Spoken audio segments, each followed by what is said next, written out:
Welcome back, everyone, to the Bowling University studio from the International Bowling Campus here in Arlington, Texas. This is the Profit Break. Now, if you're joining us for the first time, we're glad you're here. Give us 15 minutes, and you'll be well on your way to improving yourself and your profitability. Now, the question of whether leaders are born or made has been debated for years, probably even decades. Now, according to Hall of Fame football coach Vince Lombardi, leaders aren't born, they're made. True leadership comes through experience, determination, and passion. And while some people are blessed with certain leadership skills, I do believe, Coach Lombardi, that leadership skills can be learned. Now, on today's show, we're going to unpack what it takes to develop those leadership skills as part of our three-part Bowling University Leadership Series. So let's get started. Now, if you had a chance in part one, we started off with discussing the three levels of skills that people have, level 1, 2, and 3. And we spent some time talking about this idea of managers are compliant and leaders look for commitment. And we want you to focus on that leadership and getting people to move from compliance to commitment.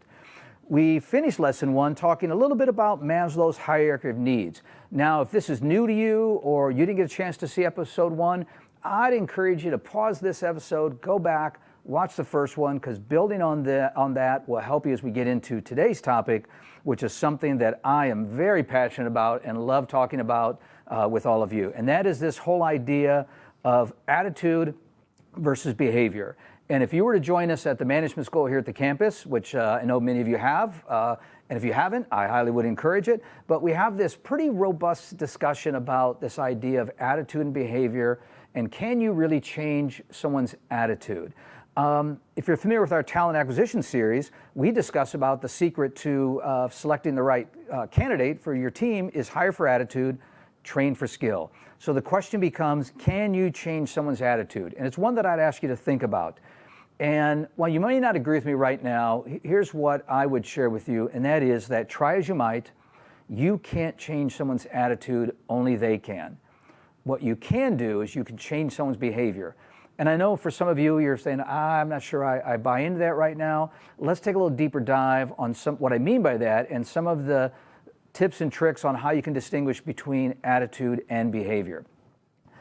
And the other reason I really love this topic and love this whole idea of attitude versus behavior is that these skills not only apply to you professionally, but they really are personally as well. So you can't develop your behavior or attitude at work and have it different at home. I mean, it's how you're wired, right? So these soft skills, leadership skills that we're talking about, they apply to you as a person, whether you use them personally or professionally. So when we talk about attitude or behavior is what someone does. It's very specific and it has facts. An attitude is what someone thinks or feels. And a question you can ask yourself as you're working with team members or even in your personal relationships is, if I talk about someone's behavior, can I or did I see or hear it? And that's a great question too, because many times we jump right to the fact of attitude.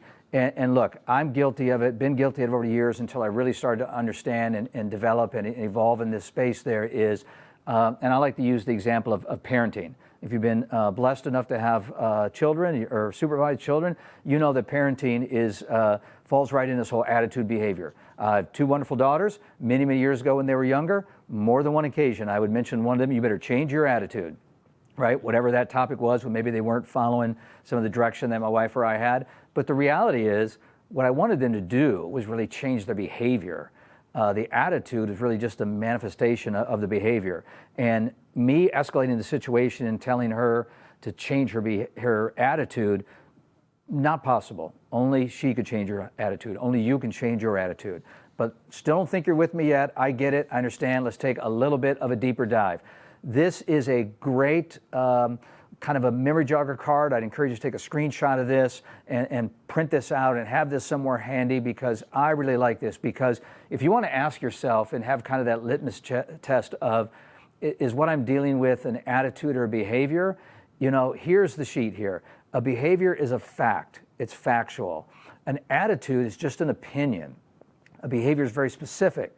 Conversely, an attitude is general. And you can see down the list there that a behavior is rational versus emotional. Behavior is something I see or hear versus something I feel or think. A behavior is open. versus an attitude defensive. And then here's the one I think, especially from a business standpoint, that can become very, very powerful, is you can't document an attitude. You can document a behavior. I can document the fact that the team member did not properly close out, the register for their shift. I can document that they didn't properly clean the area in there. The manifestation or the actions they had might have been this bad attitude they had during the whole time. But you can't document someone's attitude. It's like telling someone they got to give better service.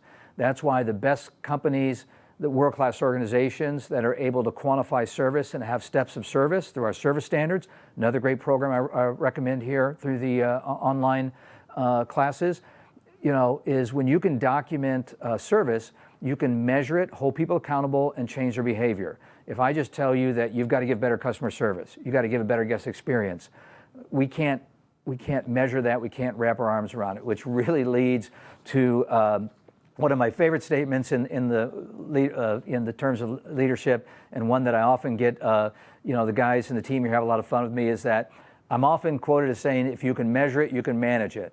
And this is true. This is true in business. Understand this, folks. If you can measure something, you can manage it. You can measure behavior, you can manage behavior. You can't measure attitude. You know it's bad, you know it's inappropriate, you know they need to change it. And sometimes you can have a good attitude, right?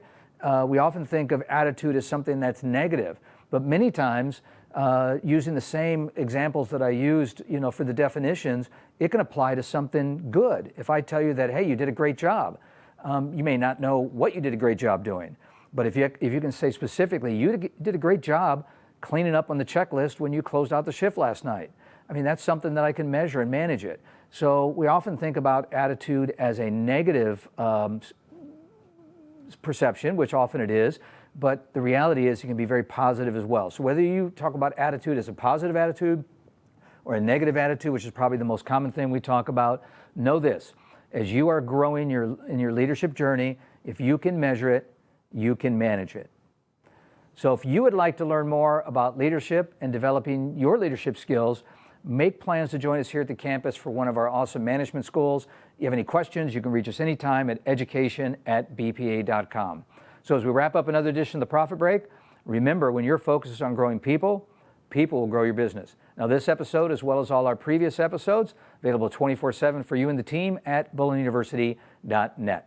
Now, we have new episodes available every month. Mark your calendar, watch your email. Join us on Facebook to hear about all the latest news. Until then, I'm Bart Berger, and remember, do for one what you wish you could do for everyone. We'll see you next time.